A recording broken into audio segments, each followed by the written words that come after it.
Happy Tulip Tuesday. This is the day we share timely tips for the tulip bunch. Today, talking about the pocket square. On trend, so popular for weddings and events. How do you do the base that tucks down inside? Double-sided felt, absolutely perfect. Just buy sticky felt, put it together.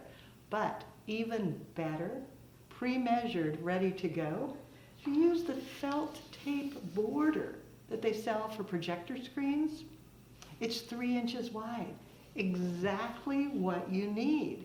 So I cut each piece to a 10-inch length.